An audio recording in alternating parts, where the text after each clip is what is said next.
We are here tonight to mourn the passing of New Atheism because apparently it's dead. All that and more on Zadanza.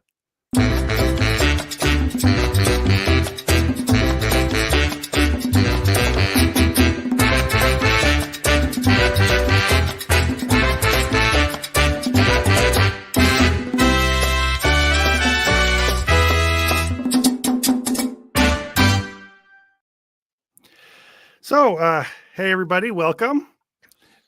This is Secular Rarity's second time being on the show? Second, yeah, I'm back. Third time opening as a Danza show because we did the whole thing with me not pushing the go live button. We're sitting here, we did our cold opening, and then I see comments saying, why does it say waiting for Zadanza, let's go? And I realized that we were doing our thing for an audience of 2, which happened to be ourselves. Yeah, we were doing it really well. We did it perfectly. There weren't any mistakes whatsoever, obviously, because that's how we do it, actually. It's always one take with us. We're just, print it. So, yeah, we are that good. Yeah, one little bit of housekeeping. We already got a super chat from Miranda Rensberger, $10. Thank you very much. Could someone please write a note to my boss saying I can't work on Thursday nights for religious reasons? I'm sad to miss SR, but looking forward to watching later. Well, you're in luck. I did write a note. Miranda is excused from work. So I'm pretty sure that's legal. I'm pretty sure that'll hold up. Yeah. I can mail that to you or just show a screenshot, and I'm sure that'll pass too. So yeah, everything's on your phone these days. I gave my insurance to a cop not long ago on my phone. Now it doesn't matter why I was doing that, but I just, I did, and they were like, yeah, sure. So yeah, I mean, you'll be fine, Miranda. Good. Well, welcome. Nice to have you here. Thank you. Secular Rarity, everybody. I think, like I said, second time on the show. This is my first time. Whoop. Yeah. Sorry about that. My phone went off. My phone, unfortunately, my phone has to have the ringer on right now just for a situation, but it shouldn't go off during the show, but it might from time to time. So if you hear a ding or whatever, I just have to, just in case for an emergency thing, in case it comes up. So, by the way, this is our first time meeting, your first time on the show with me versus with Dan. So I hope you have a much better experience this time. I apologize for your previous encounter. It was difficult. It was difficult, which is the only reason that I haven't been on, between now and then. Dan and I, we've been beefing. I've been sending him a lot of angry messages since that time that I was on the show.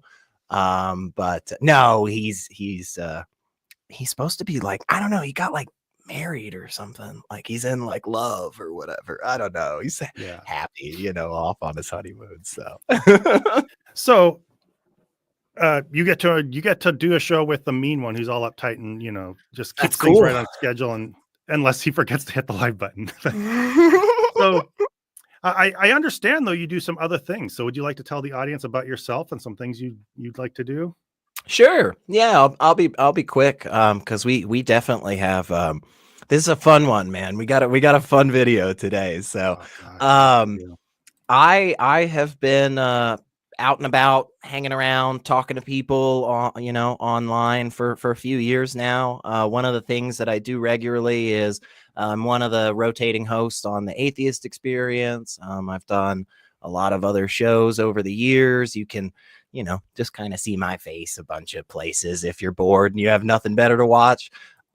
Recently, one of the things that I've been doing and have really, really been enjoying is myself and a few other atheist, non-religious kind of individuals here in Middle Tennessee have gotten together and have created this brand new nonprofit organization.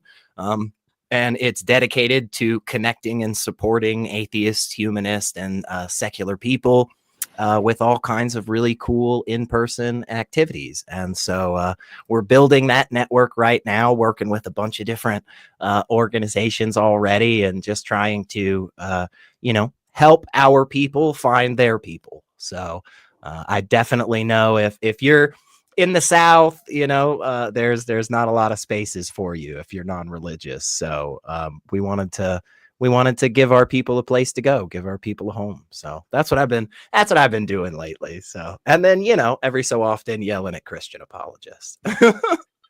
Excellent. Sounds good. By the way, can people see me and hear me right now? You are lagging like your video, Yeah. but your audio's coming in real good. My audio is good. Okay. Well, yeah, sorry about that. I'm seeing myself lag really bad. So let me see if I'm doing something that can help this catch up here.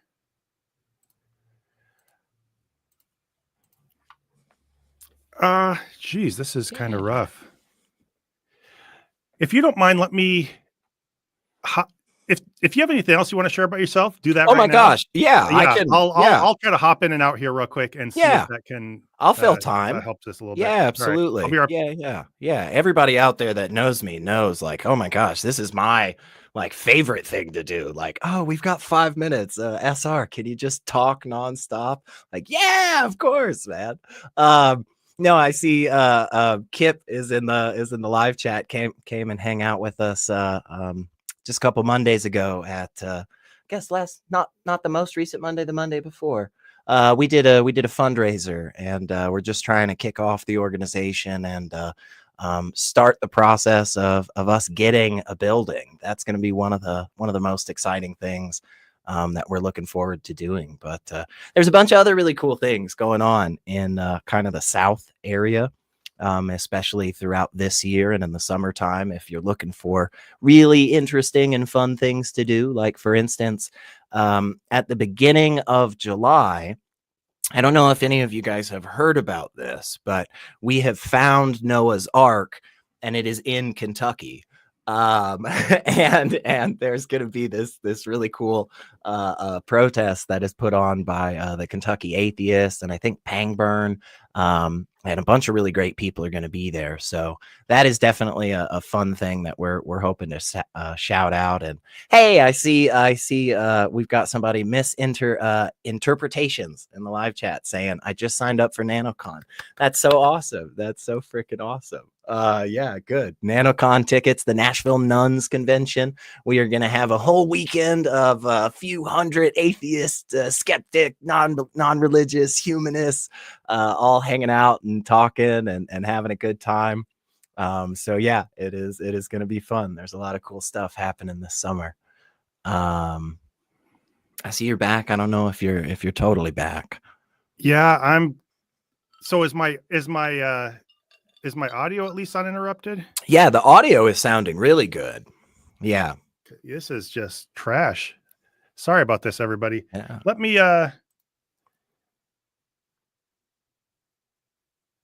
pause my camera here. And I'm going to just restart OBS real quick. We had a ton to talk about, and we wanted to really jump right into the video, and here we are watching me try not to lag. Well, so.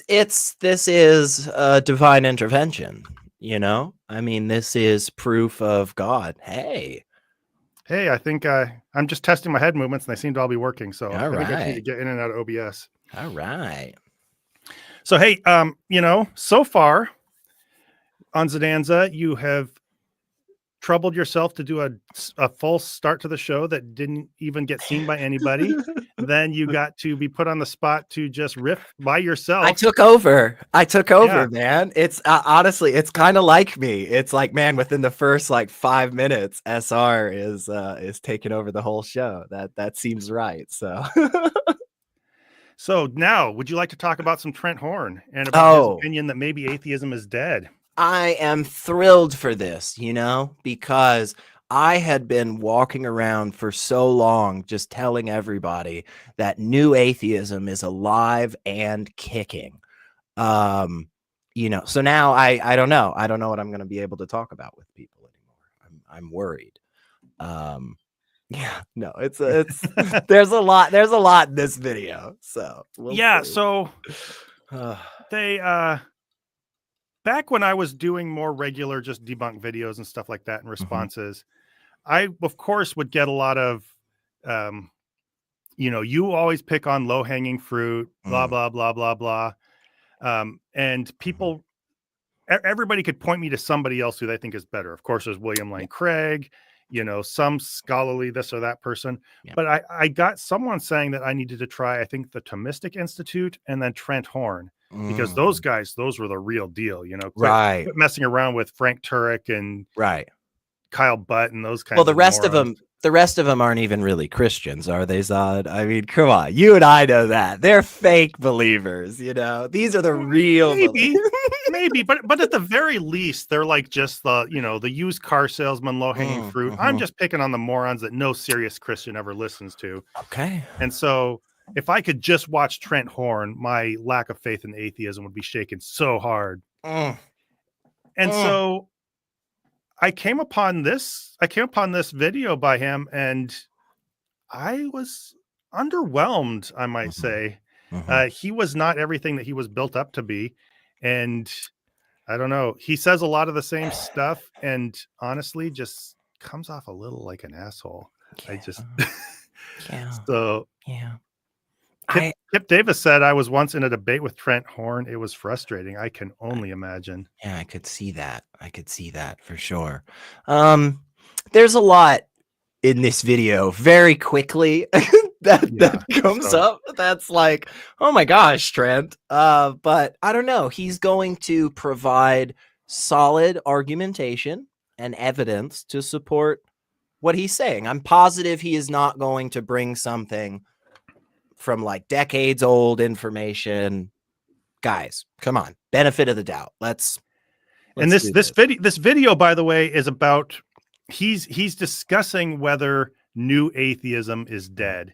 I think we all know, any of us who are seasoned terminally online atheists know that the moment a Christian brings up the word new atheism, they probably don't know what they're talking about and are at least 10 years out of touch with the conversation. Yeah. I would also say that we might suspect that this video is a little bit like Mike Winger's video, where he thinks he needs to, out of just the lovingness of his heart, warn atheists that maybe they're a little bit gullible. Yeah. And we are. So maybe, just maybe, in each case, we're going to see that the person is, I don't know, not pretending, but they're using this conversation about the state of atheism or concerns about atheism as a forum just to air grievances about people not liking their arguments. Maybe that will boil down to this at some point. We'll see. And again, I believe, Zod, that this is going to be well evidenced. There is going to be really good reasoning for his conclusions. That is what I am expecting here in this video. So we shall see, I guess. I do suspect you are being sarcastic. Yeah, maybe. All right. So we've done enough preliminary stuff. I've dragged on enough of this stream with technical glitches.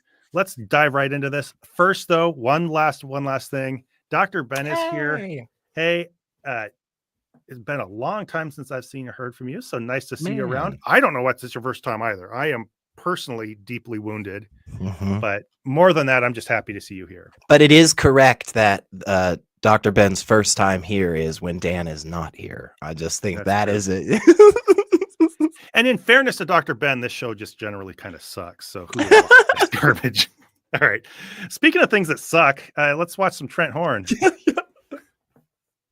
Years, the decline of Christianity. All right, here we go. Sorry, I jumped right in there. All right. In the past 6 years, decline of Christianity's blah, blah, blah. Christianity has stabilized in America, and atheism is no longer a dominant cultural force. In fact, atheism's most passionate advocates are now defending the usefulness of religion when it comes to maintaining social sanity. As I noted in a previous episode, Richard Dawkins even calls himself a cultural Christian. In today's episode, we're going to talk about the death of so-called new atheism, what comes next for the non-religious, and how Christians should respond. First, let's talk about how all of this. It's a strong start. Yeah. We're treading some familiar ground already. What are your thoughts?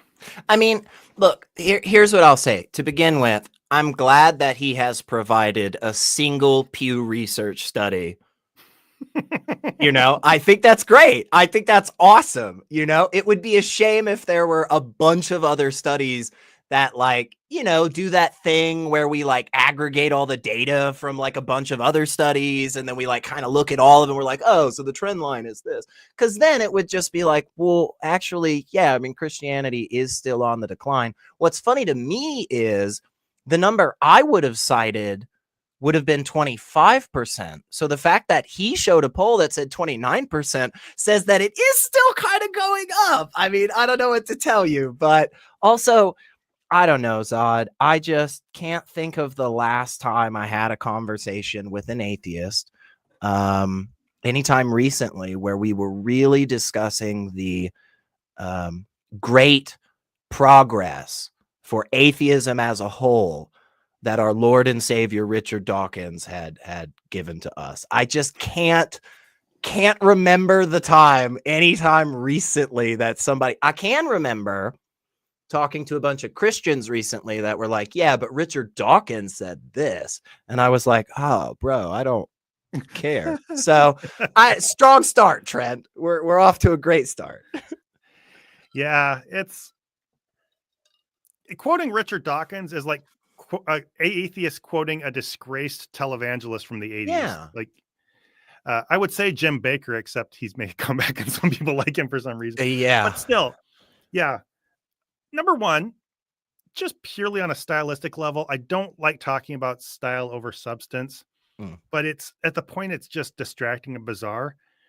Trent does just an amazing impression of a stilted AI impersonation of a person. Like he is like the most, he like sits so still and his voice has this just uncanny way of moving when he talks. Yeah. And I'm pretty sure he's reading from a script. I think he reads from one with a little more distance, so you don't see his eyes moving quite as much.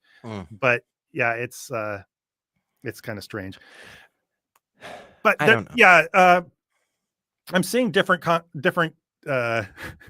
comments. Some people thinking, not thinking very highly of Dawkins.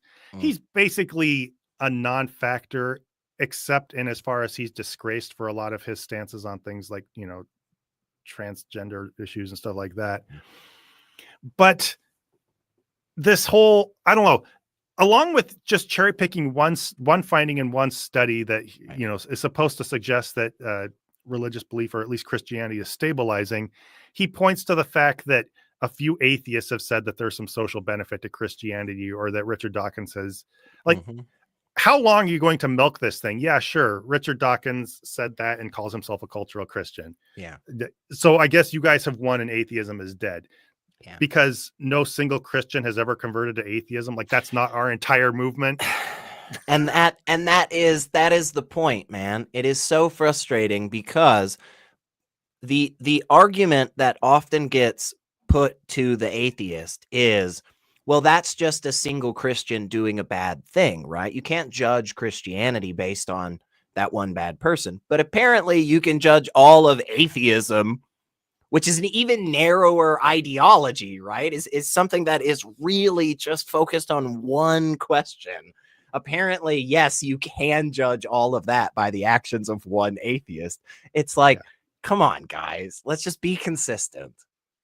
Or I wouldn't necessarily, not to nitpick, but I wouldn't necessarily call atheism a narrow ideology. I would say it's just a very narrow topic. It's a narrow, it would be a narrow portion of a person's ideology. I think I got what you meant. Yes. But that could easily be misconstrued by somebody. No, I appreciate that. No, that's a fair correction. Yeah, I appreciate that.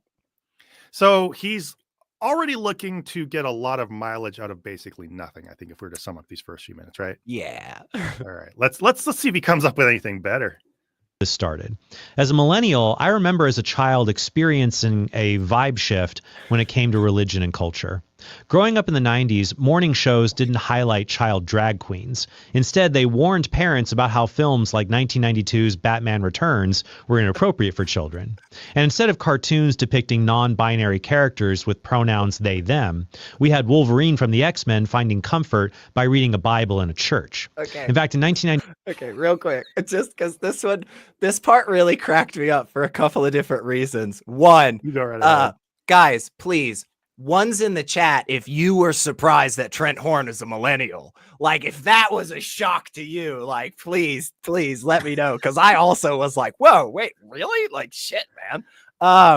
The other thing that came to my mind when he said, like, in the 90s, with TV shows and all this stuff, I just had this thought, and I wasn't sure, but I went and I did look it up. So I did write it down. So some of the shows that were in the 90s were things like Beavis and Butthead, Ren and Stimpy, Rocko's Modern Life, like Animaniacs, Angry Beavers, like Sailor Moon, Cow and Chicken, Pinky and the Brain. Like, these were all kids shows. So, like, I don't know what you're talking about, Trent. Maybe you were just a child back then and you weren't really familiar what was going on in, like, the cultural zeitgeist. You want to know what else was going on? At that time, there were major television shows on primetime networks that were actively talking about queer issues. For instance, one of the biggest, Ellen's show. She came out in an episode. There is a whole episode that is still talked about to this day. You want to know another one? This is a big one. Coach and Cheers both had episodes specifically focused on the acceptance of LGBTQ people. Like, I don't know, Trent. What were you watching in the 90s? Maybe not much, because your parents were restricting it and forcing you to believe something that it doesn't matter. I don't know. That's me projecting. I don't know. Anyway, I'll stop. Yeah. You put more thought and effort and research into this than I did. I'm sorry. No, because when he started talking about 90s shows, I was like, whoa, wait a second, man. Like, I gotta stand up. Rocko's Modern Life was a show where the main character was an operator for a sex hotline. That was like a show that was just like out there. So, like, I don't know, Trent, like, maybe you just didn't watch a lot of TV when you were a kid, but anyway. Yeah, that's a really good point. I didn't really think that much of that angle, or didn't really think of diving into it that much. This is really just at its core a broad generalization that is obviously open to all kind of counterexamples. And people, Christians, especially slightly older Christians, I don't know if I don't really understand the whole millennial definition or who falls into what age group. Yeah. But it has a little bit of a, hey, fellow cool kids vibe to it. It does. At the very least. Yeah, very much so. But yeah, just to claim that back in the day we had Wolverine reading a Bible, and now we have as if morning shows are just filthy with drag queen kids or something like that. Right. Like, sorry, that right. Those are very isolated examples. Like you said, there was a lot of other stuff back then. Absolutely. I would think that he would probably feel a little more satisfied with how comfortable TV shows were being shitty toward gay people, or especially transgender people. But there were other examples. And in those days, just like now, there were always people complaining. You should have heard people back in my day talking about Dungeons and Dragons and heavy metal music and rap and stuff like that. Like, imagine people in the 50s and 60s walking around saying things like, yeah, you know, back in my day, we didn't used to have all these black people on television shows and movies, you know, like the good old days where a white person used to paint their face and make fun of them. And it's like, whoa, what? Why do you want that? Why would you prefer that world, Trent? Like, now, he didn't say that. Trent didn't say that he wanted blackface, you know, back, guys. But again, yeah, it's like, wait a second. Like, A, I don't think you know what you're talking about. But B, like, are you telling me that it's a worse world that when somebody goes to buy a video game, they can go on there and find a character that more closely aligns with who they are and their experience? Like, imagine what it must be like for a little black, you know, non-binary person to say, like, hey, this game finally has somebody that represents me. That's probably a really cool feeling, Trent. Like, why would you want little kids to not be happy? You know? Yeah. Just a weird thought there. So I don't know. It's because both of them have so many obvious counterexamples. Clearly not every show back then was showing I don't know. I could have gone my whole life, and I've seen a lot of shows. I used to watch X-Men cartoons a lot when I was younger and stuff like that, and a lot of other things. I could have gone my whole life without ever knowing that Wolverine read a Bible in an episode or found solace in a church. And he's probably even overblowing whatever that scene was. Yeah. But also there's going to be scenes like, you could cherry pick a scene like that out of our current time. I'm sure in our culture, there's some scene in a mainstream movie where somebody finds some kind of religious or Christian inspiration or something like that. But also, you could also probably have gone your whole life and never know that some drag queen child had appeared on a morning show. Unless somebody was drawing it to your attention. It's not like back then everything was just people coming to comfort in Christianity, and now it's all drag queens and transgender people. Trent would never fucking know about this in his life if he weren't picking up about it from Fox News or somewhere else in his little sphere on the internet. Yes. So there are literally drag brunches, drag book readings, drag all kinds of wonderful things in my city alone on a weekly basis. And not a damn person knows about most of them unless they're like, hey, that's really cool. I'm so glad that people are feeling accepted and loved and whatever. Or they're saying the exact opposite, which I just think you really need to question yourself if you're on that side. But hey, whatever, you know, the Christian love. Considering how little it's actually in the big mainstream public sphere, he had to fish for these examples, or somebody else fished for them and he picked them out of his little. Right. Because of that, what he's really complaining about is that these are represented somewhere. Right. You're not going to see it all the time. And so I think we're going to possibly see that sentiment played out throughout this video, if we get through any of it. About 90% of Americans identified as Christians, and only 5% identified as non-religious. But today, only about 63% of Americans identify as Christians, and 29% identify as non-religious. So what happened? First, after the fall of the Soviet Union, identifying as an atheist was no longer synonymous with being an un-American commie traitor. Second, the internet gave the non-religious something that the religious... Okay, do you guys feel like he's not exactly happy about that? Like, he's like after the fall of the Soviet Union, it suddenly became not okay to go around and just kick puppies. And you're like, you don't seem like you're happy about that change, man. Like, why do you want the world, Trent, where people are like, yeah, let's see, atheist, commie, un-American, traitor, perfect. Like, it's just cracking up. He's very, very enthusiastically and openly just telling on himself. I rewatched that part, no joke. I was hanging out waiting for a buddy of mine, and I had just parked somewhere and was watching this video, and I rewatched this part like 3 times in a row just because the way he says it makes me. Again, he does not sound like he's happy about this, but I mean, he's stating a fact, but it does not seem like he is happy that that change has occurred. So you want to just watch that one more time for the audience to share it with us again? Can we? Yeah. Non-religious. So what happened? First, after the fall of the Soviet Union, identifying as an atheist was no longer synonymous with being an un-American commie traitor. Second, the internet... All right. Well, thank you, Trent. So why has atheism suddenly started to explode in numbers? Well, now all of a sudden, once we don't call you a traitor and accuse you of being a commie, he's just admitting that atheism like thrives in an open an open marketplace of ideas, and as long as you don't marginalize it and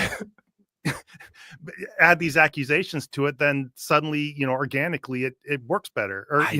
I know. I mean, so weird, but like, yeah, Trent, maybe if we just, and I don't know, look, maybe there's, this is going to be tough. Maybe there's a through line here for like minorities in general, Trent, about how like,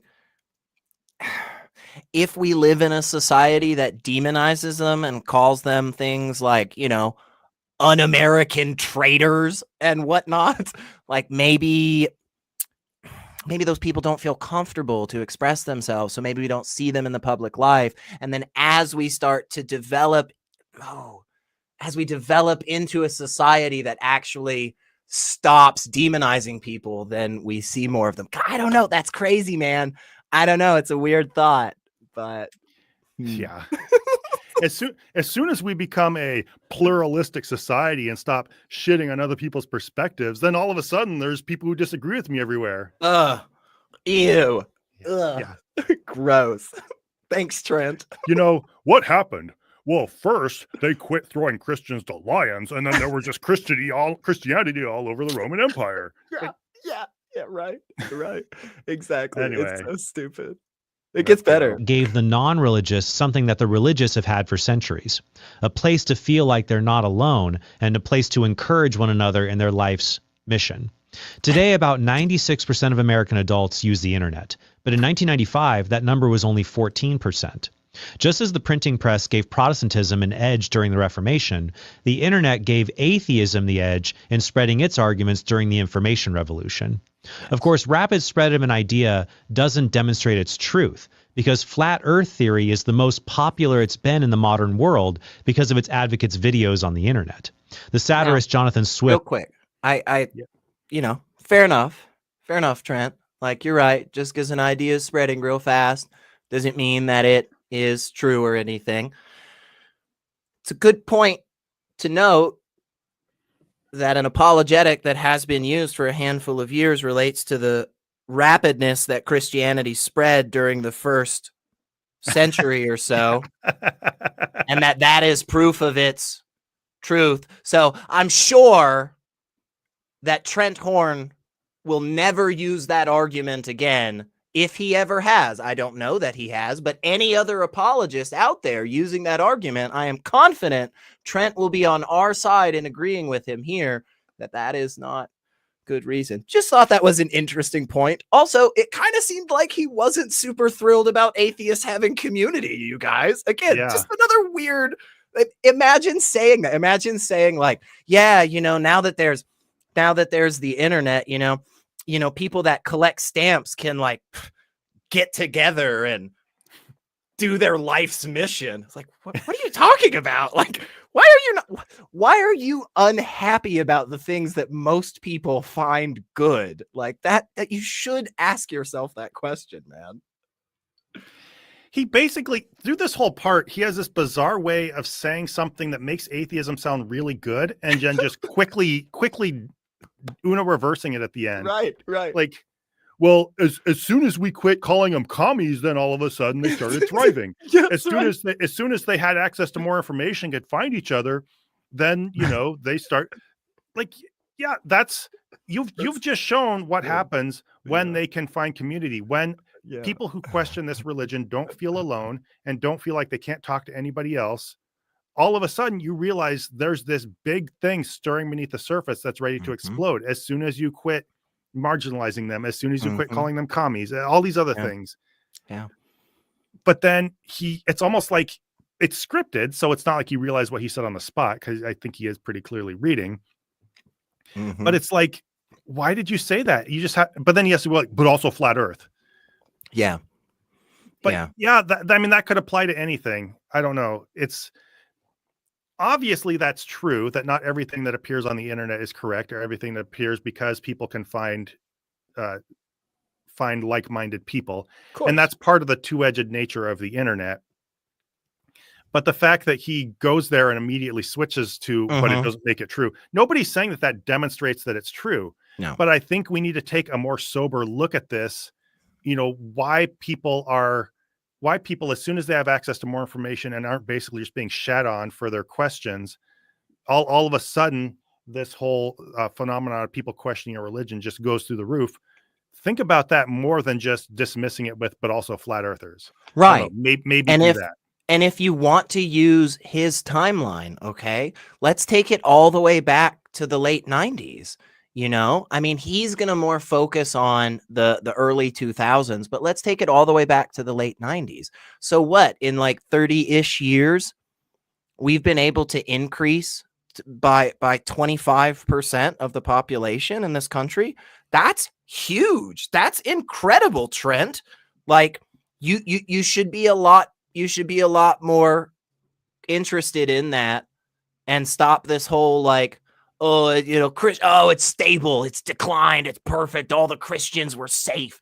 I don't know, man. Like give us another 30 years. Let's see what happens. But and just, I mean, I guess we should probably move along, but I just want to add one thing. Just imagine this being expressed in reverse, because it's one thing to not like that an idea you disagree with has spread. Okay, two more things. One, we're not proposing like a paranormal idea like flat Earth. We're these are questions about someone's supernatural claims. So this is doubt spreading about something that people have been taught very firmly to believe. Right. But then also what he's doing just sounds so ugly. Like all these people, the whole thing about you're being upset that they're finding community. Like it would never occur to me, as much as I disagree with Christianity, to be upset that Christians can find like-minded Christians to share with and find comfort with and stuff like that. I want them to have that opportunity. Right. I would find it terrible. And I have family members who I would be very upset on their behalf if they could not find like-minded people to share what they believe with and find comfort with and bounce ideas off of. I would not want them to be isolated and alone. And there's something deeply ugly about what he doesn't like about this whole phenomenon. Yeah, I agree. Said it best. A lie can get halfway around the world before the truth has time to put its shoes on. When it comes to the spread of new atheism, I don't want to pause a long time here, but I like that, considering he brings up that quote, considering that nothing is spread around the world faster than Christianity, and they like to brag about that. The internet was the accelerant, but one historical event served as the match that lit new atheism ablaze: the September 11th terrorist attacks. After these attacks, people who once tolerated religion as a false nuisance that at least kept people moral now believed that religion was a dangerous delusion that could motivate normally sane people to commit horrible acts of violence. The late atheist Victor Stenger said something that has been memed ever since: science flies you to the moon and religion flies you into buildings. Although religion builds hospitals and science builds atomic bombs, but what do I know? Okay. Not a lot, dude. Not a lot. Yeah. And like, look, atheists, my fellow atheists. Okay. We can do better, right? I like that quote too. I think there's some good, like it's punchy, it's got a, but also like it's low level. We can do a little better, we can. Also though, real quick, just because I definitely have to say this, Trent, really? Religion builds hospitals, science builds atomic bombs. You really gonna fucking say that shit? Like, come on, man. You've got to be joking here. You know what religion does? Religion shoves people in a box and tells them to read the Bible all day for hours on end, only for finally, after years of practicing that, the Amish communities that started solitary confinement realized how insanely disgusting it was. And so they stopped that practice. It's a horrible practice. It's just psychological torture for people to just shove them in a box all day without any human contact, right? Guess one of the number one reasons why, still to this day, despite the scientific evidence about the fact that it is in fact torture and therefore against our Constitution, guess one of the number one arguments why it is still around? Because it'll benefit their moral character. They'll have time to commune with God. They'll be able in those moments to think and speak with their creator and change their minds. So I don't know, Trent, like we can keep doing this list here. It's not going to work out in your favor, man. Religion tells people to not get chemotherapy and they die from cancer. Do you know what science gives us? The chemotherapy that saves their lives. So I don't know. We don't need to keep listing. Yeah, this is so. I pretty much agree with you that you know, what science flies us to the moon, religion flies us in the building. I don't like that quote that much. Yeah. There's something, it gets at a certain truth, but I think Totally. it's a big simplification. And I Yep. certainly wouldn't come at Christians with that. That's just petty and Mhm. it sounds mean. And I agree. it is very simplistic. But what he's doing is like, well, you have a shitty one-liner. Here's our shitty one-liner. Exactly. Like, cool. Good job, buddy. Is that the level you want this discourse to remain at? Because I understand the counters to science flies you to the moon, religion flies you into buildings. There's a lot more nuance to that. Mm-hmm. Same with people are going absolutely crazy in the chat about the hospital comment. Yeah. Science gave us everything of benefit that happens in hospitals. Right. And so I would say in both cases, science actually can do constructive things on a reliable basis. And religion is not always bad. You're very much simplifying if you say religion is only going to get people in bad places. Right. But there are elements to it that can be erratic, or at least there's nothing unfalsifiable to it. You need something more evidence-based. Exactly. So in both cases, you have science providing a means to do something, and then other cultural factors that might or might not include religion causing either good or harm based on it. And so science didn't decide to drop the atomic bomb. It created the ability to, produce fission or whatever. Mm-hmm. Science didn't decide whether or not to heal people, but it gave us the tools to do it. Right. So maybe what you should do is let science do its job and then have a good secular conversation about how to use those tools. Ooh. That deal with the consequence.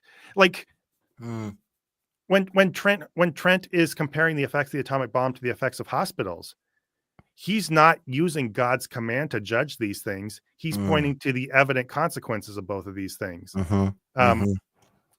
So, well, I think, Zod, you must have, it must have been a while since you've read your Bible. As we all know, the 8th commandment was, "Thou shalt build hospitals." I was somewhere sandwiched in between something about a mother's milk and a goat, or I don't know. There was some other weird stuff in there, but I'm pretty sure it was in there. It was like Exodus or Leviticus, or I don't know. Maybe Kip can help us, but I'm pretty sure it was in there, guys. Check me on this. It's in the Bible. It says from God, build hospitals, build schools, don't like gay people. I'm pretty sure all that's in there. At least one of those. So during this cultural debate over religion, 4 figures would rise to prominence to become the faces of the new atheism. Sam Harris, who wrote his book The End of Faith in the wake of the 9/11 attacks, the late philosopher Daniel Dennett, the late British journalist and literary critic Christopher Hitchens, and the most famous one, Oxford biologist Richard Dawkins, who published his bestseller The God Delusion in 2006. What made the new atheism new weren't its arguments. You could find the same criticisms of the Bible from older authors like Thomas Paine and Robert Ingersoll, and the same objections to natural theology in philosophers like Bertrand Russell or Antony Flew. No, what made new atheism new was its rhetoric. In 1948, Bertrand Russell and Father F.C. Copleston sat down for what I would call the most polite and erudite debate ever held on God's existence that was broadcast on British radio. But the new atheists believed the time for treating religion as a respectable alternative to irreligion was over. Christopher Hitchens' book, God is Not Great, bore the subtitle, How Religion... I'm sorry, you have something you want to say? No, just real quick, which is,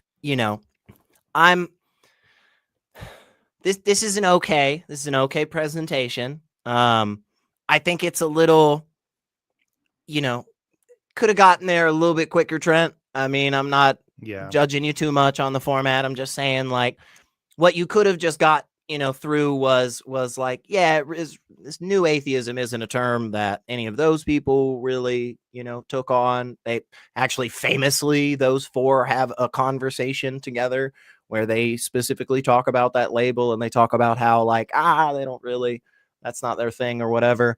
But I will say, I think the characterization about the kind of in-your-face firebrand was something that was part of that at that time. Like, I think that's fair. That's a fair assessment, so wanted to give him credit where credit's due, so he gets a lot wrong. So we'll pick out the ones that gets, I'm sorry. Sorry. Yeah. So, yeah, I think it's not controversial to say that most of the horsemen have not aged well, or at least parts of most of the horsemen have not aged well. Yeah. Part of that is their stances on other things, and part of it is the way they talked about religion is a little shitty, or at least a little blunt. They hit on some truths, but they hit on kind of like that religion flies you into buildings thing. There is a truth there, but you're missing so much nuance in how religion works and what its positives and negatives are. So yeah, I get that. But number one, 2010 called and it wants its conversation about atheism back. Why does every Christian talk about new atheism and Richard Dawkins and stuff? Dude, I don't know. We were mentioning this before the show. I think the problem is a lot of these Christians are not involved in an active conversation with atheists or secularists or anything. They've heard these things and they have no clue that this is 15 years old at best, and that a whole tenor of the conversation has changed. And they're not prepared to talk to atheists, and they don't care to. They're talking to their audiences about what atheism used to be like, and just how out of tune they are is just weird. Also, and we also should keep this moving along, but keep in mind that he's suggesting that it was good when Christians and atheists could have a friendly conversation, and that something was lost when they don't, because that might end up being ironic as we move on. Religion poisons everything. Peter Boghossian, in his book, A Manual for Creating Atheists, said that if a religious person didn't become an atheist, that was a sign that they had brain damage. You can watch my critical review of Boghossian's book in the link below. Dawkins was fond of comparing belief in God to belief in something as silly as the flying spaghetti monster. Both beliefs are diluted, and so there's no point in politely reasoning with people who hold them. Instead, here's Dawkins' advice to atheists at a so-called reason rally. Mock them, ridicule them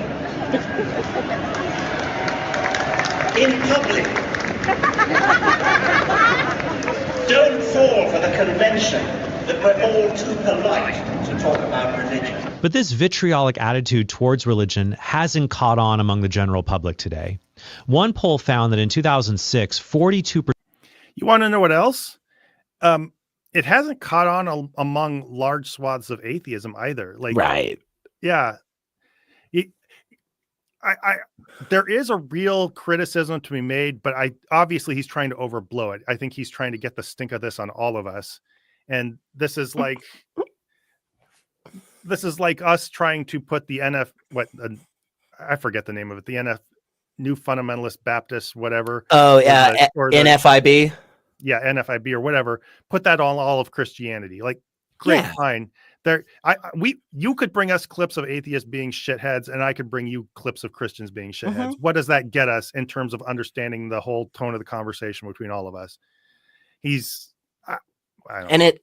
just, look, if we're trying to be honest, you guys, and if we're trying to do something that an atheist that was very important for me when I was first starting to get into the community, somebody like Shannon Q, who has had the tagline elevate the discourse for years, right? If we actually want to do that on our side, right?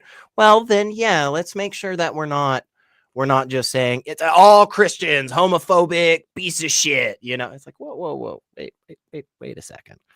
Like, those guys, like, sure, those people, but not all of them, right? And Trent, same to you and all the apologists out there. If you genuinely want to have these discussions, like, I hear claimed a lot. He just said it. Yeah, he just said, oh, it was a great debate. It was awesome. If you really want that, stop just saying all atheists are just, assholes running around pissed off at God, just going to yell at people, like, because we're not. And there's a lot of really, really easy examples to find that if you want to. It is not hard.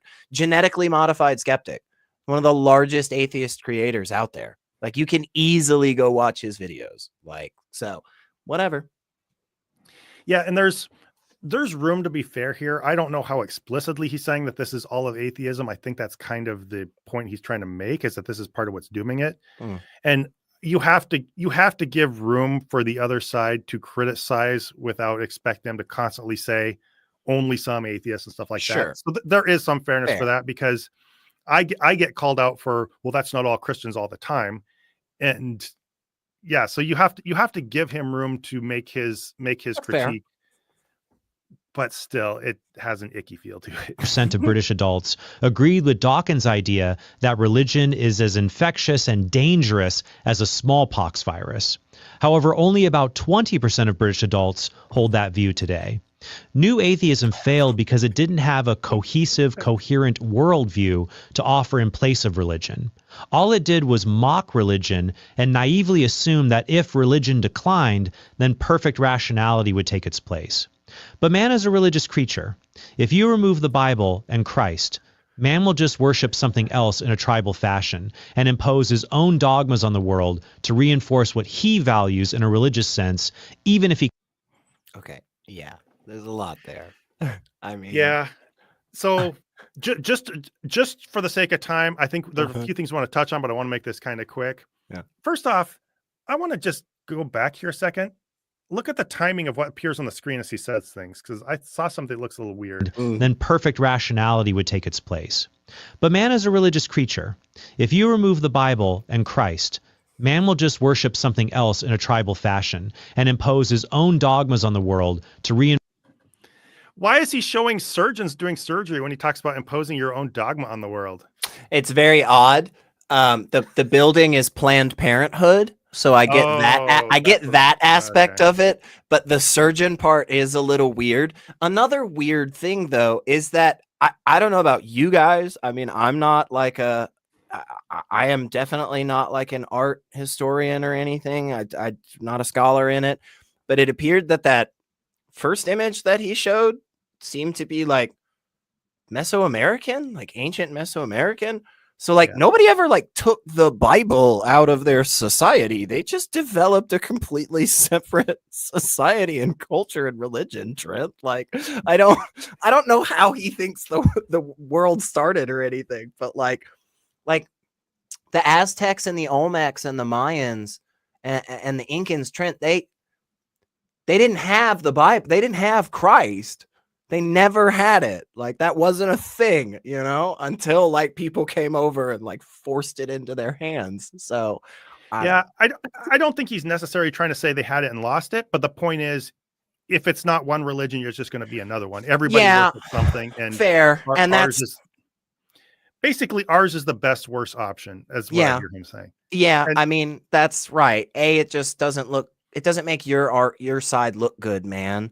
But also, like, I just really disagree with that. I just disagree, like, that we worship other things. I don't worship anything right now, like, legitimately. I don't know what you're doing to worship stuff, though, Trent. So, like, if just thinking about something a little bit is like worshiping it, then, like, I worship pizza because, like, I think about pizza a lot. So, but that seems dumb to me, you know? Yeah, I guess. If you expand the word worship to mean things that it doesn't actually mean, then everybody worships something. That's basically what this is one of the oldest Christian canards when you're talking about non-belief. Everybody worships something, and if you don't, but that misses the whole point of atheism, which is that we disagree, yes, with your specific religion. We would disagree just as much or more with Aztecs pulling people's hearts out and stuff like that. That's pretty bad. Yeah. So maybe there's a core thing about worship and superstition and everything that you're not really picking up. One thing, and again, I don't want to park here too long, but I wanted to be a little generous about him saying not all atheists, or about assuming he's talking about all atheists when he wasn't necessarily. And I did see in the chat, you know, and to be fair, I've never seen him call all atheists assholes. I think that's true. I haven't seen that, at least. That's fair. But here he's saying the atheism offers you nothing other than mockery and this and this. So he's not listening, and I don't think he intends to listen. Yeah, it doesn't have atheism. It doesn't have a coherent worldview. Well, that means something different, I think, when he says it. But it is, like you said before, it is just an answer to one specific question. Yeah. And you can build a view of the world from evidence and just from observations of everything around you, and making most intelligent choices you can from that. If you don't see that and you think the only option is my superstition or somebody else's superstition, then you're missing the whole point. Totally. But also, more to the more clearly to the point, he's not hearing or interested in hearing anything about what atheism is. He just hears the ugly parts. Cool. Yeah. Enforce what he values in a religious sense, even if he considers himself non-religious. This became obvious when the new atheists split over liberalism and woke ideology. In the 90s and early 2000s, the dividing line tended to be between being religious or non-religious. If you were religious, then you tended to still be against things like so-called same-sex marriage, and you were at least ambivalent towards abortion. Only radical atheists were fully pro-sodomy and pro-abortion. But by the 2010s, the cultural divide was rooted in politics. Real quick. Just because, like, I'm sure there's a few other people out there that had kind of the same reaction I did, where you're just like, whoa, man, that is a choice of language. Like, interesting choices there. Like, so-called same-sex marriage. What's the so-called about it? The fact that they're of the same sex, or the fact that it's marriage? Like, I don't know. I don't know. And then the pro sodomy line, that one hit me real hard. I don't know. That was like a left hook. It was like, oh my God. Like, honestly, guys, I didn't realize that once you became an atheist, you had to 100% sign up on board at pro sodomy. So I would say I'm like neutral. Like, I really don't feel like I'm pro or anti. Like, I feel like it depends. It's a personal choice. There's a lot of discussion to be had here about whether or not we're going to be engaging in this practice, you know? But what an interesting thought, Trent. I would love to know how often it is you're thinking about things like, say, Christopher Hitchens or Richard Dawkins engaging in sodomy.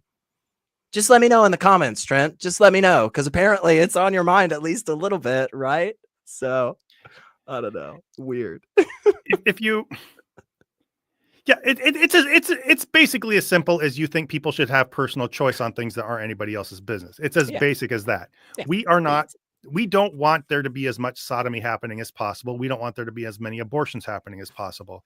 I think when things are working the way they should, fewer abortions is better. Yeah.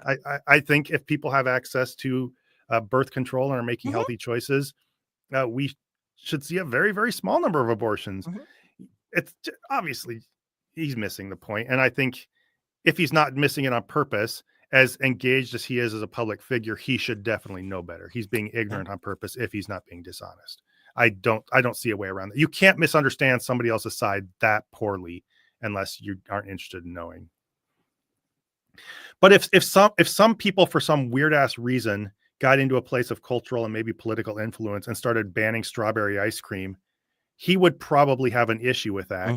And that doesn't mean he's pro strawberry ice cream. Right. He's not even trying to understand the position. Right. Not religion. For many liberals, what mattered was not whether you believed in God, but whether you accepted the ideology that was the foundation of a worldview that had come to replace traditional religion. From their perspective, it was better to be a religious person like Barack Obama or Joe Biden, who towed the line on liberal cultural issues, than to be a non-religious person who had the audacity to espouse non-liberal ideas, such as the claim that some non-European worldviews are really bad. You see this shift in incidents like this 2014 exchange. But I want to skip this clip real quick. It's just him arguing with Ben. Yeah, I do too. And I appreciate that you said that, because genuinely, you guys, I'm just not 100% positive the point that he's really getting at here, because again, I could be wrong. I just don't remember anybody walking around at that time period. Like when that interview happened with Sam Harris and Bill Maher and whatever, Ben Affleck and stuff. Like, I don't remember anybody like walking around going like, hey, just real quick, like, we're on Ben's side, right? Like Team Affleck, is that right? Like, or like Harris, Team Harris, like Bill Maher, like that, those are our boys, right? I don't really remember that happening, Trent. And I don't know, maybe it did, but I kind of doubt it. Like next time there is an important cultural, atheist, liberal event, you better believe you're getting a calls on. I'm gonna find out what the appropriate atheist line to toe is. So here he's continuing his trend of saying things that, if you actually think about it, make us look good, but missing the point. This almost sounds like gassing atheism up or explaining the positive direction that it should go. Because, well, first he says, atheism offers no coherent worldview. It offers no, all it is mocking religion.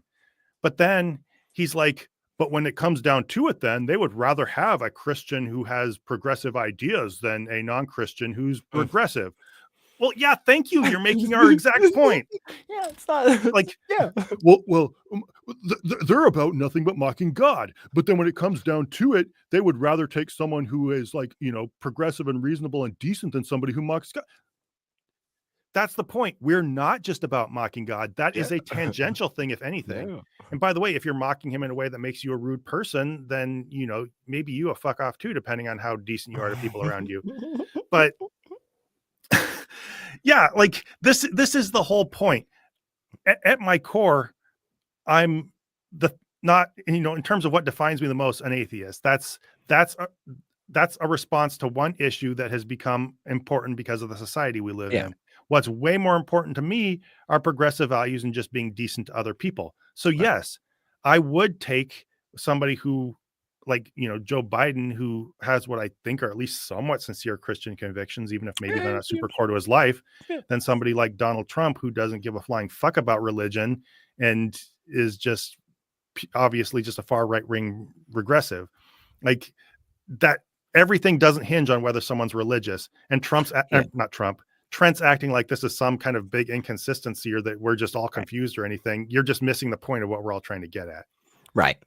But then you're going to make fun of either one. It's either all you're interested in is mocking religion, or you can't even keep track of only mocking religion. And then we can't win. We ought to just convert. I mean, that's the answer. Or he describes us winning and then just says, well, he's exasperated. And a bunch of liberal causes with the symbol of an A+ as their logo, to which I can only say, Dave Rubin, who in the okay, let's just add atheism plus to our list of things that were like so long gone and fuzzy. I don't know. I this is like being in I don't know if I've said this yet on the show, but this is like being in a time machine. Listening to a Christian talk about atheism is like going back in time to like 2005 to 2010 and hearing all this stuff for the first, like, nobody's talked about this for ages. Yeah. It's so odd. I don't understand why this is the focus. It really does feel like, hey, Trent, I think there were a few other creators. I'm not positive, I could be wrong, but like God Logic and like Mike Winger and like one or two other Christian apologists, David Wood, I think, they did a video like this. And so maybe you were just late to the game and you thought you were trying to capitalize on that wave. I don't know. I don't know. I would never accuse Trent Horn of just trying to like push things out there just to like gain attention or anything, even though he knows that the arguments are poor. Would never say that. So that would be. JT asked, when was this video released? This was released 3 weeks ago. So this isn't him talking about current events and we're pulling it out of the vault. He's like talking about things that, most of you in the chat might not even ever heard of Atheism Plus. That was like a flash in the pan thing where there's a big rift in the community back a long time ago. That was like when I don't even know if I was a creator at that point. I was first starting to watch atheist videos. Easily 10 plus years ago. I mean. And Fletcher on High, can you change the past with this time machine? No, you can't, because that would mean that reality contradicts itself and you would remember anything that you did. That's a whole other conversation.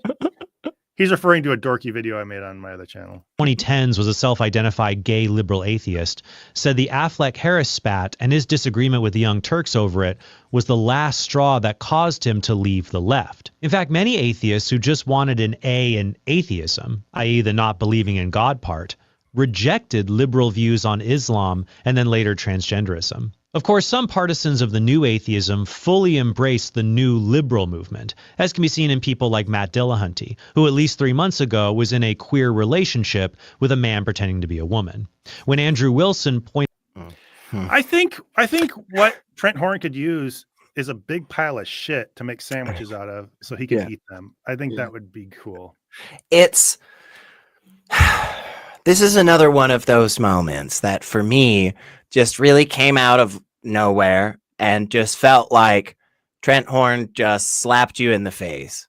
And this, I told Zod about this before we went live because I thought it was interesting. Because I'll be honest, like, I haven't really thought much about Trent Horn ever in my life. But I know he exists. I'll tell you what I did not know, though. I did not know that he had a wife. It never mattered to me. But I found out recently, within like the past couple of days even, Trent Horn posted a video on his channel directly calling out some Christians who apparently are really hardcore coming at Trent's wife. And I just want to applaud and agree with Trent that I think it is immoral and debased and disgusting for an individual to go after somebody's significant other. I think that's so... you are lower than low bar Bill right now. I mean, doing something like that, Trent, and I would never say that you do that, because obviously you wouldn't do that because you think it's gross and disgusting when people do it to your wife, which again, I agree. Nobody should come after your partner and significant other. Nobody should go out of their way in a video that has nothing to do with that person to just say terrible, disgusting things about them. That would make you a piece of shit and probably not a real Christian. So I'm sure Trent Horn will apologize. I feel confident he will. I feel confident. Probably. Yeah, probably not. Yeah. Yeah, obviously that's a huge double standard. But even within his video, this is why I said maybe keep that whole thing about like, let's all be tolerant and just remember back in the day they had kind debates and now they're just about mockery and everything. Why do they just sit there and mock Christians and blah blah blah? Can't we all just go back to respecting each other and sitting across the table and debating instead of just but by the way, Matt Dillahunty's in this queer relationship with a man pretending to be a woman. Yeah. And I love his insinuation, and I mean by love, I mean hate because he's being a dick. His insinuation, the insinuation behind this, well, as of 3 weeks ago or 3 months ago, they're in a relation. Like he's expecting him to break up anytime. Yeah, they've been together for years, right? If I understand. Again, another just weird thing to just throw in there. Why would you say that? Trent Horn has a wife, or at least they were together. At least they were together. Ago. Yeah. 3 weeks ago, she hadn't cheated on him, but I don't know. Those are the accusations going around. Isn't that gross, Trent? Isn't that gross? Like, don't you feel like that's like, why would you do that, SR? That's a fucked up thing to do. It is fucked up. I agree, man. Maybe just, I mean, look, I was going to say, I don't condone violence to begin with, folks. But Will step next. hang on. Sometimes Will Smith is right. You keep your wife's name out somebody's mouth. I'm not saying slap somebody. But keep my wife's name out your mouth. That was. I think the best part was just Chris Rock, just like I will. I will. It's not even subtle. Like Trent is just such an unserious person, and this is why it just surprises me why people are like, well, you need to address a serious apologist like Trent Horn. Everything this guy says is totally basic. He's missing the point of everything about atheism and atheism on the just most broad, obvious levels, and then he can't stop complaining about us being mean and rude and mocking fast enough to. He doesn't even take a breath in between that and just like shitting on people's personal lives. Yes. What was the point of that? And he's gross. And he's about to champion this guy Andrew Wilson, and he later on champions another Andrew Tate. You guys, isn't that fascinating? Two people that I feel like if you personally put up on your wall and say, these guys are in my camp, I think that says a lot about you, and none of it's good. It's all very bad, Trent. So think about that, but whatever. Now, to be fair, I don't think, and I want to just make this clear because I don't know if we're going to be able to get to watch all this stuff. I don't think he's totally on board with all these people and approves of everything they do. His vibe is more like, well, they're like this, but even they recognize that you need, I think in both instances, I think he does a lot of waffling in a manner that makes it one of those like, yeah, cool. I mean, kind of act like that, kind of be like that. Look, they're cool, but gives himself enough credibility so that he can say like, well, I never said they were great. I didn't, but I don't know. We'll see. At the very least, even if he has some objection to them, but still wants to bring them into his circle on some extent, or recognize that, well, they did these maybe not slightly okay things, but at least they recognize XYZ. But then you come at somebody just because they're in a relationship with a transgender person, and that's a total showstopper for you. Right. But all the other stuff I don't even want to name that some of these other people did is just like, right. It has the energy of somebody who, like Kip Davis said, wouldn't admit that slavery is wrong in a debate. So, ooh, what about that superior morality I always hear about? Damn shame. My morality lets me answer that one. Super weird. Anyway, all right, we got a hard stop in 15 minutes, so you want to plow through a little bit more? We'll of this? do it. We might skip over some of these guys if that's all right with you. Yeah, please. We don't need to necessarily sit and listen. Did this out in his debate with Dillahunty, and also showed how atheism leads to absurd social consequences related to sexual identity and sexual ethics, including Dillahunty's own de facto same-sex relationship under the guise of dating a so-called transgender woman. Dillahunty stormed out of their debate. What is so-called? For a whole breakdown of what happened, click the link in the description below. But other atheists saw that he rage quit. Yeah, if someone's a like you said, if somebody stood up and talked about your wife the way that guy was probably talking about his partner, yes, and then you're gonna say, you rage quit. Don't care. Not a conversation worth it's reasonable to be mad, but beyond that, it's not a conversation worth happening. What is he even there for at that point? Yep. And don't care, Trent, what your thoughts are. Doesn't matter. You absolutely know that you would not accept that. You would not tolerate that from somebody. And I agree. That would be disgusting. I don't care what I may think about your wife and whether or not she cheated on you in the past, right? It doesn't matter to me why I think she behaved the way that she did. Doesn't matter, okay?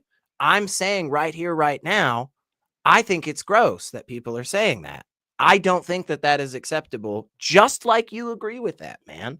So stop doing it to other people if you really believe in that. Otherwise, I'd love to take this clip and post it out there everywhere to all the other real Christians, the ones who actually know Jesus. Trent, that's your book, not mine. So, we'll see when you get up to St. Peter, man. I don't know. Hey, I'll be burning in hell, but you might be a lot closer to me than you think, man. This whole acting like that's a victory that he rage quit, that has very heavy, haha, triggered, own the libs energy to it. Is that really the level you want to reside at, Trent? I think the answer is yes, but New atheism had become so intertwined with woke liberalism that it had become a kind of religion that they always despised. Even in 2006, the animated series South Park satirized atheists and depicted them as worshiping science, worshiping Richard Dawkins, and fighting over dumb stuff like what should atheists call themselves. Well, but in a case, just two things real quick. One, and it's not terribly important, but if you couldn't tell a little bit earlier when I listed off a bunch of TV shows from the 90s, I'm a little bit of a nerd when it comes to some of these things. That episode was it was definitely before the time of like woke liberalism, Trent, the so-called woke atheism. It was definitely before that time, and the majority of what that episode was focused on was the joke about how the again so-called new atheists at the time were like just kind of overtly assholes in places where they often didn't need to be. Like, and that was the joke, was like they'd walk in to go get a hamburger and they'd be like, "Oh, God bless you," and be like, "God bless you? How dare you say that, you backwardsman?" So I was like, yeah, I kind of don't think you understand what they were saying there, Trent. And again, it was before the thing that you brought up to use that to back up your point. So it just, I don't know, man. He doesn't get atheism. He doesn't get TV shows. It's a bummer for me. It's a bummer for me. I really didn't know anything about that episode of South Park, and I just absolutely know for sure that he didn't get the point of it. Yeah. Just watching that, I know they're being sarcastic in a way that right. He's not. It's over your head, Trent. Look, if you don't get the joke, you don't get the joke, man. yeah. He's no Drax the Destroyer, that's for sure. Yeah. Of life imitating art, new atheism became an exercise in groupthink, something that valued dogma over data and even excommunicated heretics. One example I've previously covered was when the atheist community of Austin denounced atheist Stephen Woodford, aka Rationality Rules, for questioning liberal dogmas about transgender athletes. Peter Boghossian, the author of A Manual for Creating Atheists, doesn't engage atheism anymore. Instead, he is more concerned about woke ideology, and he blames the new atheism for creating a vacuum that it was able to occupy. The new atheists, perhaps. Yeah, so this is basically the same as calling every like allegiance or preference or enthusiasm for something worship. Like, this isn't a religion. This is just an exchange of ideas, or this is like, I think the whole thing with Stephen isn't as black and white as he's representing it. Yeah, there's a And lot of nuance. Yeah, basically, he said some unfortunate things. I think some people probably went a little too far in how they took it and how they shamed him. And there's some nuance in there. And if people have other feelings in that, I totally understand it, because I think the way some of what he expressed early on was extremely unfortunate and a little short-sighted in a way that could be very insensitive to some people. But recognizing that something somebody says or does can cause harm to people, even if they didn't intend it, that's not religion. That's not dogma. That's what I said before. That's recognizing the secularly understandable consequences of actions and addressing them. That's not dogma. That's not, and it's actually not heresy. Yeah, and it's actually very interesting that he brings up these two specific examples. Now, because again, Trent, I'm positive you're not paying attention, because the whole Rationality Rules ACA thing was like 7 or 8 years ago. Doesn't matter. Peter Boghossian hasn't really been somebody that, again, is very prominent in this space for a good while as well. It doesn't matter. It's not important. But specifically, that example that you bring up is really interesting, because Rationality Rules actually, after that whole incident, sat down, had lots of conversations in private with people, came out, made a completely different video discussing the various errors that he made in the past, while also condemning the people that acted in a shitty manner on whatever side they were on. Right? He actually then did some reconciliation and stuff. Not everybody can have your personal feelings, all that good stuff. But for instance, he did a like 3-hour discussion with Peter Boghossian and some other people specifically about woke ideology, pushing back on them, talking about how it's destroyed everything and all atheists are incapable of having rational conversations and everything. So like, I don't know, Trent, it kind of feels like you don't know what you're talking about in this space. And that's weird to me, because you didn't have to make this video, but I don't know, maybe he's just not paying attention. Yeah, the way there are a lot of unfortunate things in the way the Rationality Rules thing went, I think. Oh yeah. And there were a lot of people on a lot of sides who, yep, I hate to both sides things, and I don't mean to like both sides are equal thing. I'm definitely on the supporting transgender people and transgender Yes. rights thing. And you can fuck off if you're going to push for anything else or use sports or bathrooms or anything else as an excuse to shit on them. I don't think Stephen was using it as an excuse. I think he stumbled onto some bad ideas and some bad data. Yep. And he changed his opinion after he was provided with evidence because he was able to have a reasonable discussion. Yeah. So once the words both sides came out of my mouth, I just wanted to be extremely clear. I just mean that there were people on both sides who behaved badly. Yeah. And recognizing that and recognizing that the problem is the behavior and not using the behavior to shame an entire side or to characterize an entire side is kind of how you do it. And when, like you said, we recognized a problem that had some actual, we recognize behavior that had some problematic consequences to it. Some people dogpiled him. Some people addressed him in a more patient way while maybe expressing an appropriate amount of anger, whatever that looked like in the situation.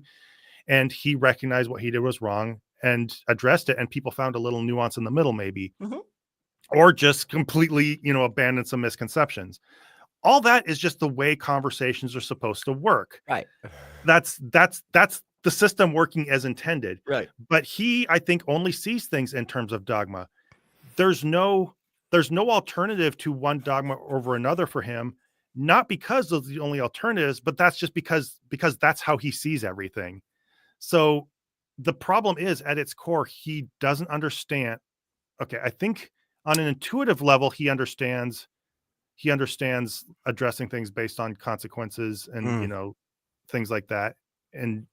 But I think he doesn't think through it systematically. So he sees everything in terms of a command and whatever. And so all he can see is somebody else doing the same thing. If you actually considered what we're doing and why, you would see the difference. His religion is Catholic. So they are very much, top down. So.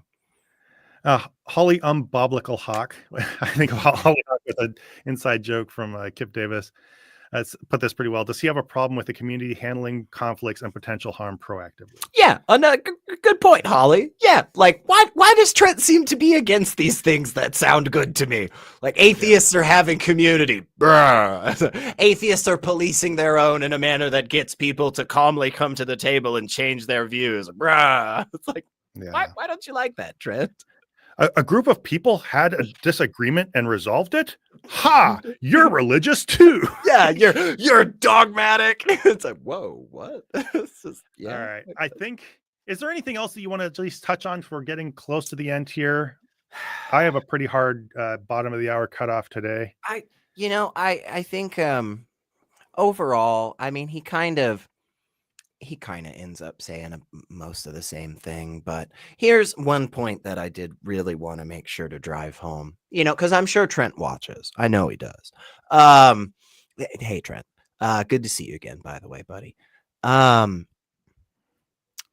There's a lot of people now in this space that have really moved on from that manner and that style that you're thinking of. For instance, I don't know if you're familiar with this guy, Prophet Azad, next to me, but you can often find a lot of compassion and patience in his videos. And there's a bunch of other people like that. I mean, there's this Paulogia guy, been making cartoons for a while. Shannon Q, I mentioned earlier. I don't know if you're familiar with this Durante Lamar guy and kind of the positivity and stuff that he's trying to bring. There's this whole channel called Your Friendly Neighborhood Atheist, Daily Atheist Morning Show, Chris Mallard, Ryan, Deron. I mean, there's literally dozens and dozens and dozens of people in this space now, and have been for a really, really long time. And scholars too. I mean, I can just sit here listing off incredible scholars that are not doing this whole your Bible's dumb, Christians are stupid thing. No, we're actually providing reasoned arguments. We're providing the data, we're providing the studies, we're and we're talking about it, and we're discussing, and we're changing our views. If you really care, Trent, come talk to any one of us. It would have taken like 5 seconds to reach out and find any of these people, and a whole bunch more. I mean, objectively, Dan, the entire time he has been out there in this space, has been known as a happy, positive. I mean, come on, Trent, just get with the times, man. That's all. I want you to do better, Trent. I want you to do better. Wait. Hang on. Are you telling me that there are people having the very conversation that he says hasn't happened since like the early 20th century? And that I don't know. I mean, look, I'm just saying, Zod. Some dark, dank corners of the internet, you can find people peaceably sitting there and communing and challenging each other in a respectful way. I don't know. That just, yeah, he's acting like there was this genteel, nice interaction between Christians and atheists back then. Yeah. New atheists came along and ruined it, and now there's been nothing since. Yeah, sorry, Trent. We're having the kinds of conversations that you're not willing to have. And you know what? When atheists act toward Christians the way you act toward atheists or queer people or anything like that, we deal with them because we don't put up with the kind of shit you do from our own kind. Right. I have too much respect for a Christian to deal with somebody talking about Christians the way you talk about other people, Trent. And that's not me speaking to you as a atheist talking to a Christian. That is me talking to you on a whole other level. That's me as a decent person talking to somebody who, from what I've seen in this video and some others, chooses to behave on his platform like a piece of shit. I don't know that you are in your personal life. I don't want to attack you on that level, but what you present publicly is shit. And there are atheists who act like that, and I will deal with them in the exact same way. Mm-hmm. So, yeah, I think that's great, man. Totally agree. Beyond that, I think what this is essentially Trent. It's a little bit like the Mike Winger video about concern that atheists are gullible. You want to analyze or discuss atheism in some way when really all this is just about your grievances. And the one thing I guess we got to cut this off, but the one thing that he goes on to do that we haven't really addressed yet is he goes on to do the whole like, and they don't even accept our arguments thing. And that he leans pretty heavily on that for a while. And I think that's really what this is about.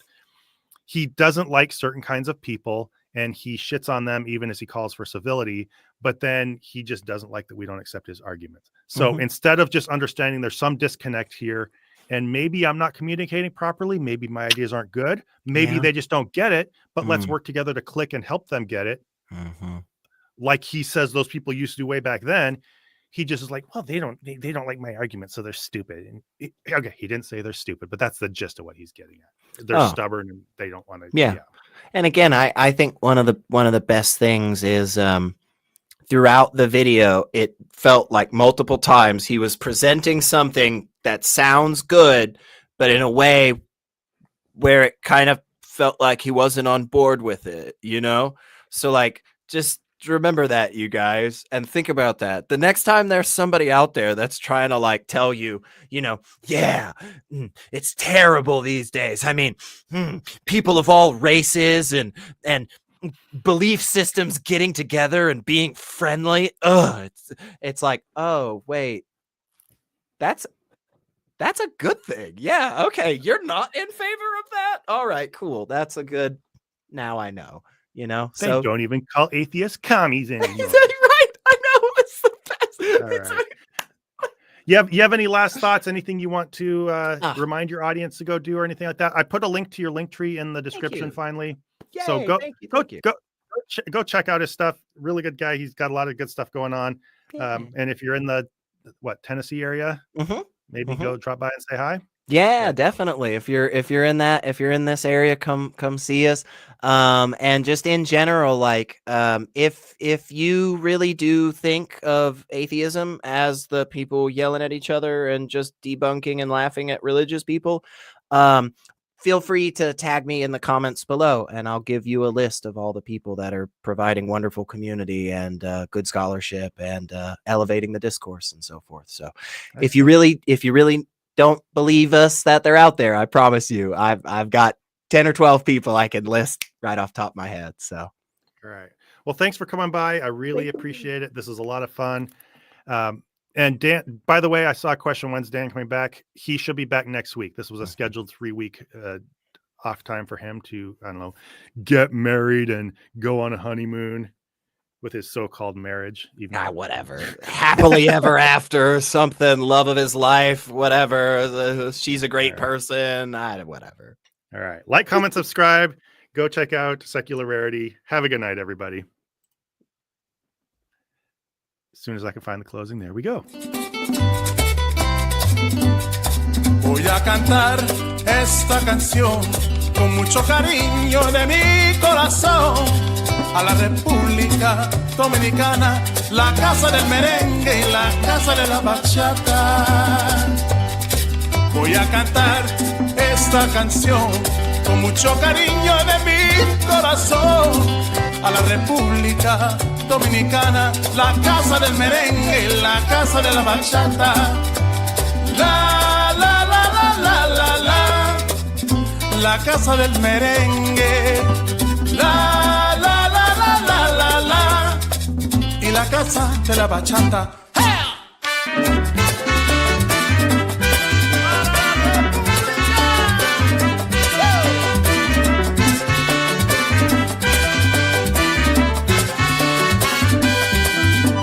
Música, música.